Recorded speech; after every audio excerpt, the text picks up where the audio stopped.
voice, and this is just the beginning. We thank you for uniting and attending, and again ask for you to remain silent and respectful.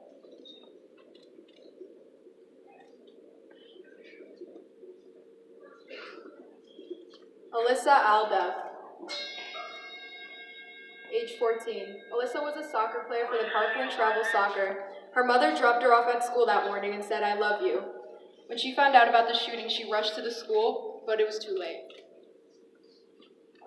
Scott Beagle, age 35, a geography teacher who was killed when he was trying to usher students back into his classroom when the shooting broke out.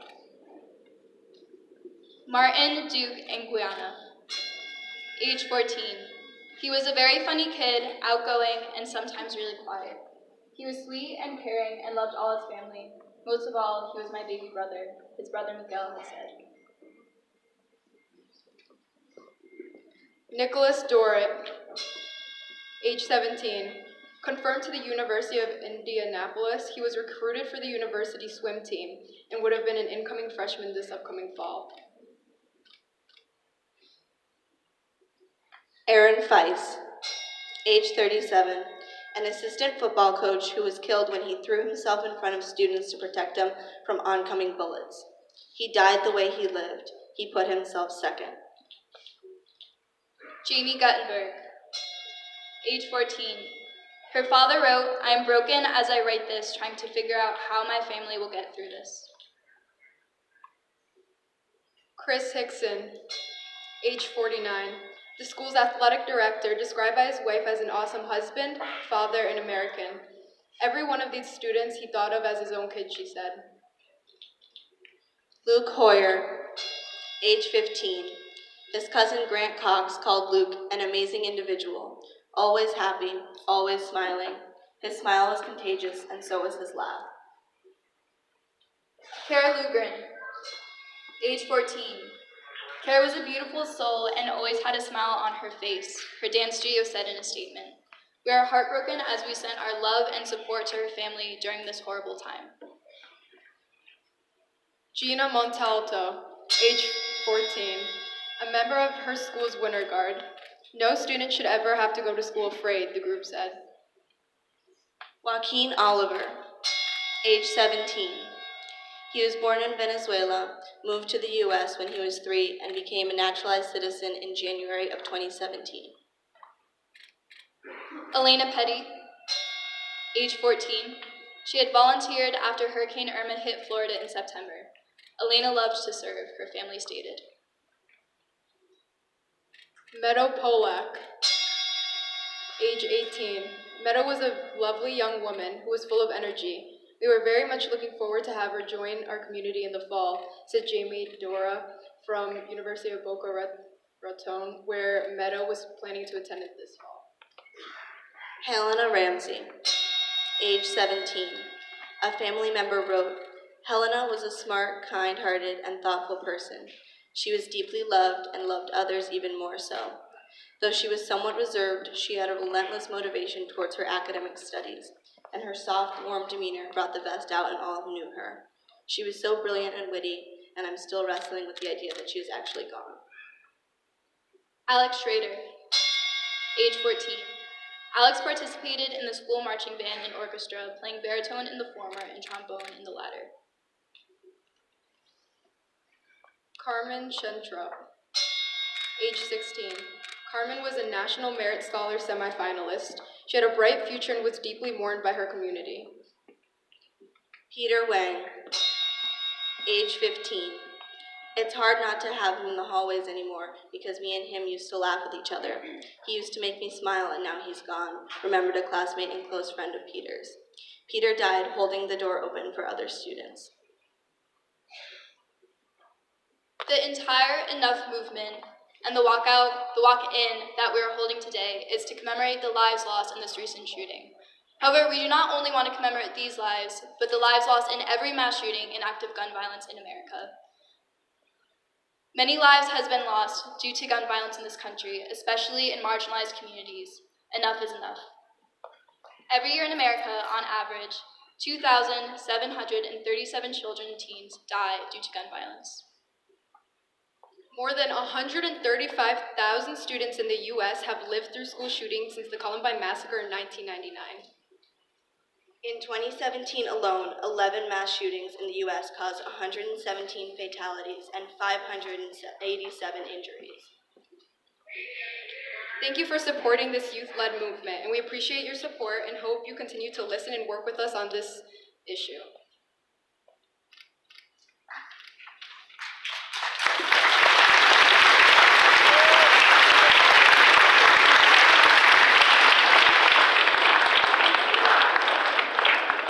We'd also like to thank the figures in our community who have come here to support this demonstration of youth. Now a word from our superintendent, Mr. Golia.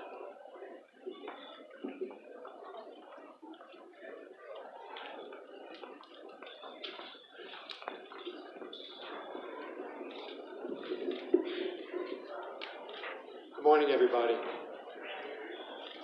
I want you to know I am with you. As your voices rise, so does mine, and so do ours. I am proud to be here with you as we work together to ensure that not only Hamden High School is safe, but all of our schools across the nation are safe places to grow and learn. Our voices are being heard. Your voices now must be taken to the ballot boxes.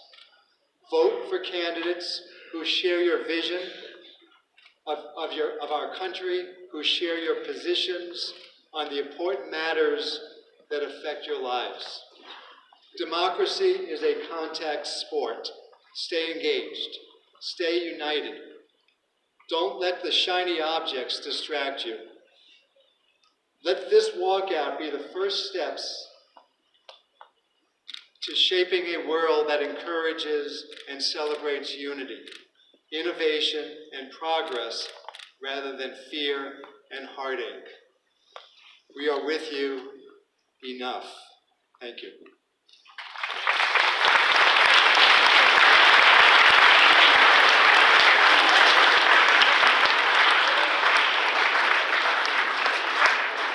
We would now like to introduce the Chief of Police to say a few words.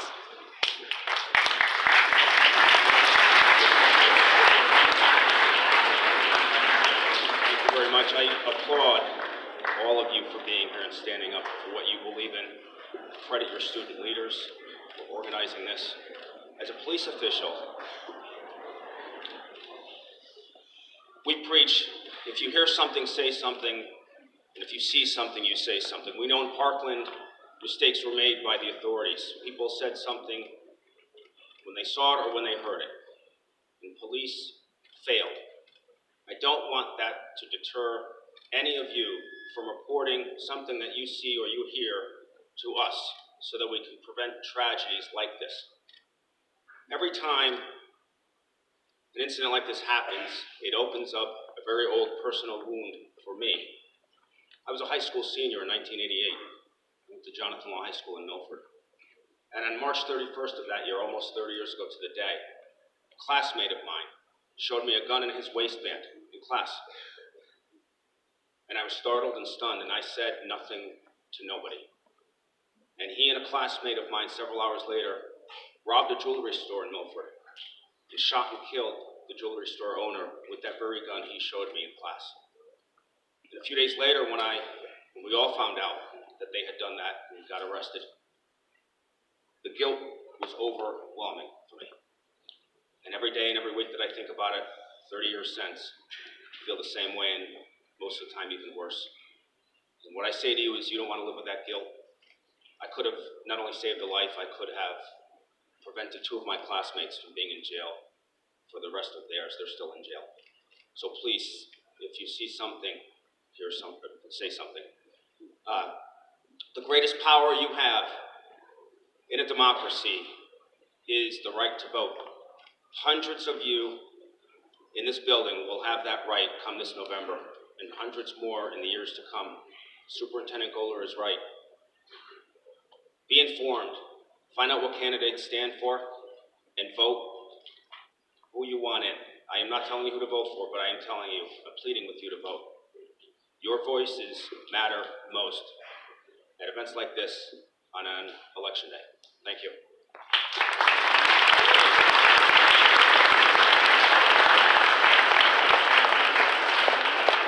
Now a word from our mayor.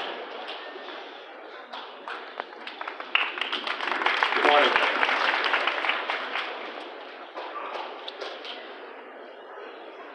I don't have many words, and that's not an occurrence that happens a lot.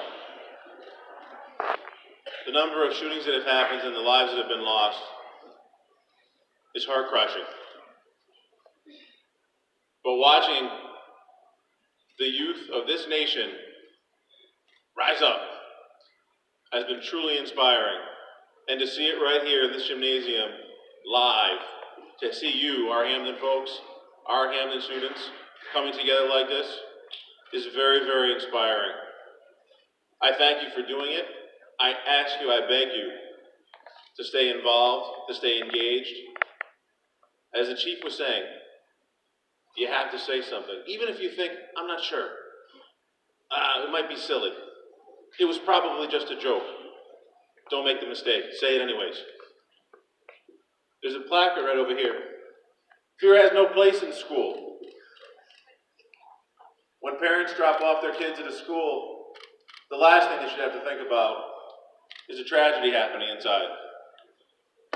You have the power, along with your fellow students across this nation, to help make that change so we can hopefully say never again.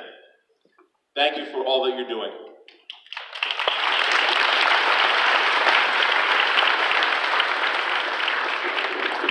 Now a word from Ms. Washington.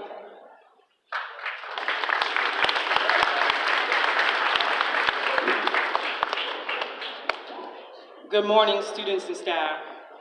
Before I begin, I would just like my fellow teacher, Jeff Miller, to come up to the stage, please.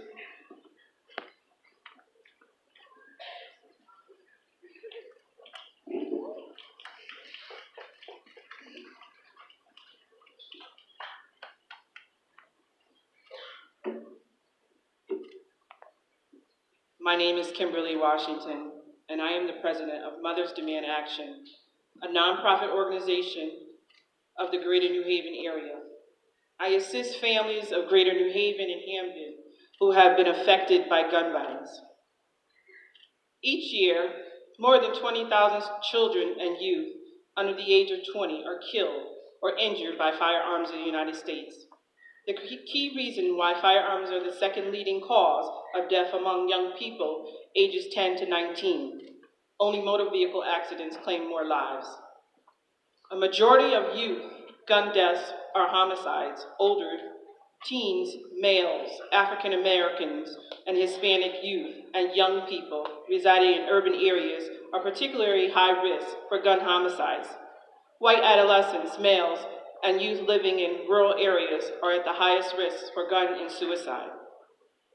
Studies suggest that children exposed to gun violence at home, at school, in the community, or through media can experience negative psychological effects, including post-traumatic stress, poor school performance, delinquency, risky sexual behavior, substance abuse. All of these effects can make children and youth more prone to violence themselves. To reduce youth gun violence, reduce children exposure to guns, engaging in community and strengthening law enforcement, changing the designs of guns, limiting the flow or illegal guns to youth. Students, we all have to get involved and stand up, which we are doing today. We have to get on to our governors to pass the ERPOs, Extreme Risk Protection Orders, for legislation. Also, our governors need to pass gun safety reforms right away. We have to stay on them daily. Arming teachers with guns and bringing more firearms into the schools won't prevent gun violence, but passing ERPOs in states across the country is something we can do right now to help prevent tragedies before they happen and save lives. We have to hold our state leaders accountable. Now I would like a brief moment from my teacher, fellow Jeff Miller.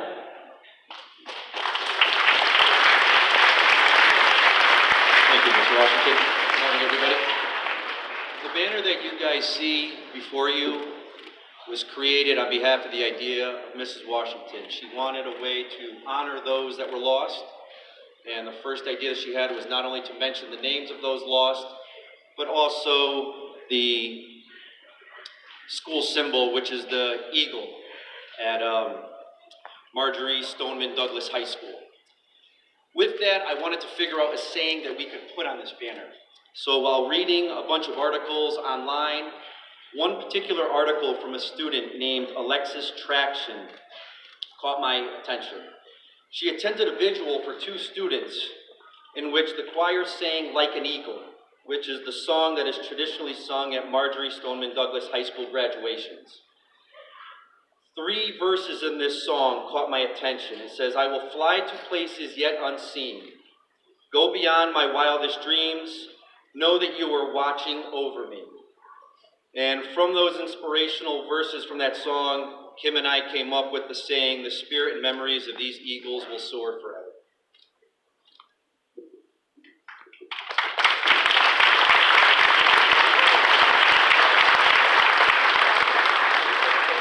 Lastly, I would just like to say, I want to give a special shout out to our principal, Nadine Gannon.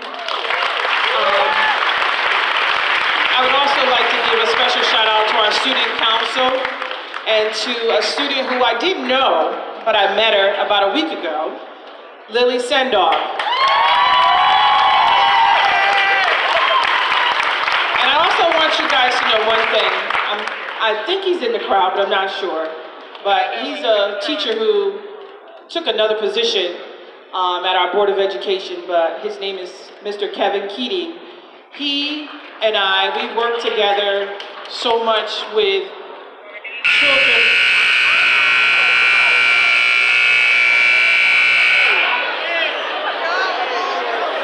Everyone, sorry. That was to mark. Can I have everyone's attention? That was just to mark the 17 minutes. We're going to continue though. Thank you. Sorry about that, guys, but I'm about to finish. Again, his name is Kevin Keating, and Kevin Keating supports Mothers Demand Action at every event that we do. And I also want to thank the security, the police officers, you guys as students. We are taking a stand, and we're going to take a stand and continue this stand because that's what it's all about, standing together to make change. Thank you very much.